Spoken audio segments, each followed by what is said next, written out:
I was halfway through the doorway when I saw it. The dining room table stretched like an accusation. 12 polished seats, each with a folded napkin, wine glass, and gilded plate. 12. I counted again. 11 people already seated, my chair missing. "You can eat in the car," my brother said, casual as a shrug, sipping his drink. His wife didn't look up from her phone. "Why waste a seat on him?" she said, a smile tugging the corner of her mouth. I scanned the table.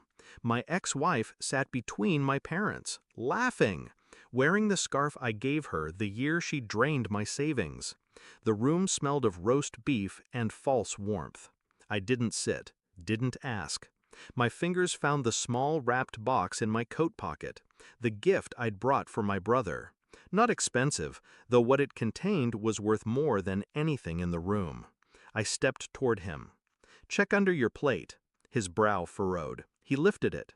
I walked away before I could see his face change. The cold air outside bit my lungs. The car door shut with a heavy click.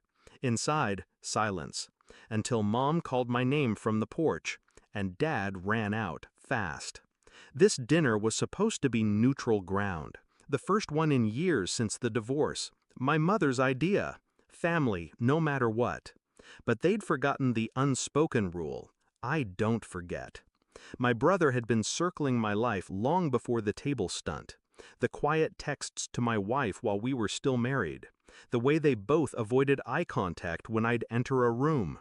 It started with late work nights that didn't add up. Her phone turned face down. Laughter in the kitchen when I was still in the driveway.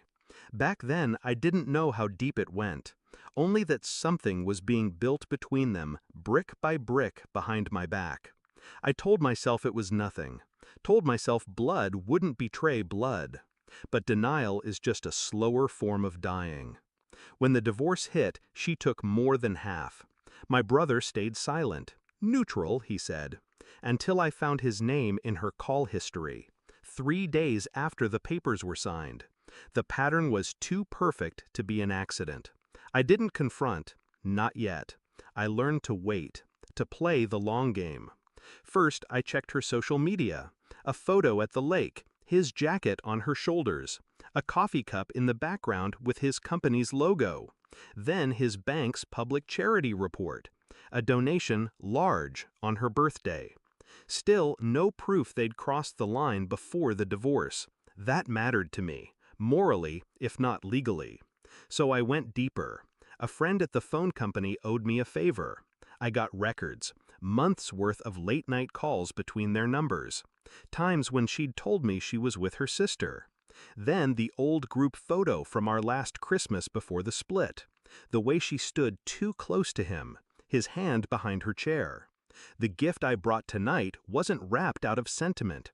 It was wrapped because the envelope inside wasn't for my eyes anymore, it was for his. A printed thread of messages, her words, his replies, dates, times, explicit, all before the divorce. Every move they'd made, cataloged. I let it sit in my desk for 6 months, waiting for a stage, waiting for the right audience. When he lifted his plate tonight, the envelope was the only thing beneath it. White, thin, heavy with consequence. I didn't stay to watch him read, but I can imagine the first page, her telling him she couldn't wait to have me out of the way. The second, him promising it'd be their year once I was gone. The final pages, times, dates, photos, the kind that couldn't be explained away. My mother's voice cracked when she called me outside. "What did you do?" Dad didn't ask. He'd seen enough in my eyes to know. Through the dining room window, my brother's wife was leaning over him, whispering fast. His face pale, lips tight. My axe had gone still, fork frozen halfway to her mouth. I watched them fracture. He came outside eventually, coat half-zipped. "You didn't have to." "I did," I said. Calm, final. He searched my face for anger. There wasn't any left, just precision. They'll know it was before.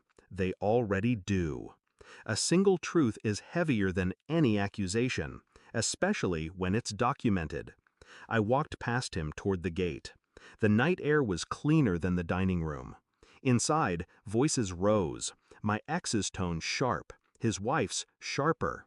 By the time I reached my car, the front door slammed behind me. I didn't look back. The engine started with a low hum. My hands didn't shake.